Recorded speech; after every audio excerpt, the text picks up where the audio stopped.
آگے ایک اور جگہ پہ اللہ پاک نے قرآن پاک میں واضح ارشاد فرما دیا عورت کے حوالے سے کیسا رہنا چاہیے، کیا کرنا چاہیے، کیا نہیں کرنا چاہیے۔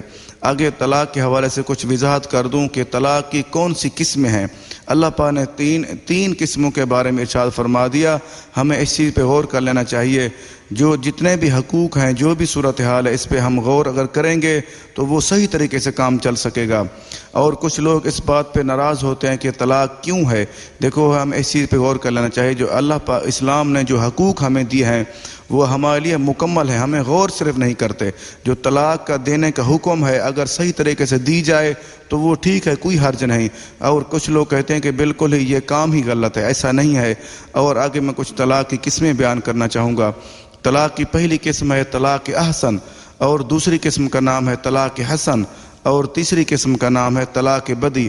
اس کا طلاق احسن وہ ہے جن دنوں بیوی پاک ہو اور اس میں اپنے آپ کو پاک کیا ہوا، اس وقت کیا کرے، ماہواری سے پاک ہو، اور ان دنوں میں بیوی کے ساتھ ملاپ بھی نہ کیا ہو، اور ان دنوں صرف ایک طلاق دی جائے۔ اس عدت کے دوران مرد کو رجوع کا حق رہتا ہے، اور عدت گزرنے کے بعد عورت بائنہ ہو جاتی ہے، وہ اس سے آزاد ہو جاتی ہے، یعنی کہ رجوع نہیں ہو سکتا۔ فریقین کے پھر باہمی رضامندی کے ساتھ دوبارہ نکاح ہو سکتا ہے۔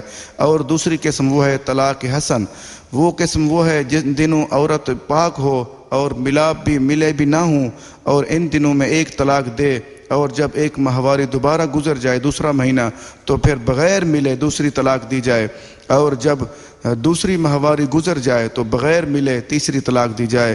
اس کے بعد جب تیسری ماہواری گزر جائے تو وہ مغلظہ، وہ مطلب اس کے نکاح سے آزاد ہو جائے گی، اس پہ حرام ہو جائے گی، اور اب شرعی حلالہ کیے بغیر اس سے دوبارہ نکاح نہیں ہو سکتا۔ اور تیسری قسم ہے طلاق بدی۔ یہ اس کی 3 صورتیں ہیں۔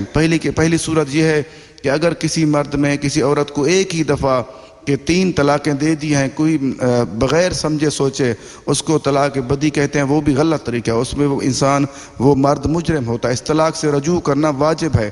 اگر کسی نے، اور دوسری قسم وہ ہے کہ عورت کی ماہواری کے دنوں میں طلاق دی جائے، وہ بھی طلاق بدی ہے، اس طلاق سے رجوع کرنا واجب ہے، اور یہ طلاق شمار کی جائے گی۔ اگر کسی نے اپنے بیوی کو طلاق دی ہے اس کے ماہواری کے دنوں میں، اور اس وقت رجوع کرنا لازم، اگر ایک طلاق دی ہے اس وقت رجوع کرنا لازم ہے، کیونکہ جب وہ ماہواری سے پاک ہو جائے، صاف ہو جائے، پھر اس وقت طلاق دی جائے۔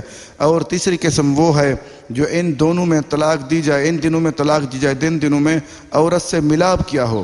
یہ 3 قسمیں وہ ہیں۔ ایک تو ایک ہی دفعہ طلاق دے دینا، میں دوبارہ وضاحت کر دوں، ایک ہی دفعہ طلاق دے دینا وہ بھی طلاق بدی ہے، اور طلاق بدی دینے والا وہ گنہگار، جرمدار ہوتا ہے۔ اور دوسری قسم وہ ہے جب وہ ماہواری کے دنوں میں طلاق دی جائے، اور تیسری قسم وہ ہے جب وہ دونوں کے درمیان ملاپ کیا ہو، پھر ان دنوں کے درمیان طلاق دے۔ اس کی تھوڑی سی وضاحت کر دوں، وہ یہ ہے اگر کسی نے ایک ہی دفعہ طلاق دی ہے، وہ عورت اگر کسی قسم کا کوئی عورت سے کوئی غلطی تھی یا مرد کی خود کی اپنی غلطی تھی، اس نے طلاق دے دی، وہ اللہ تعالیٰ کو بالکل ناپسند ہے، کیونکہ انسان کو سوچنے کا موقع دینا چاہیے، پھر طلاق دینے چاہیے، اور اس لیے اللہ پر فرمایا یہ طلاق بدی ہے۔ اللہ کے نبی نے واضح فرمایا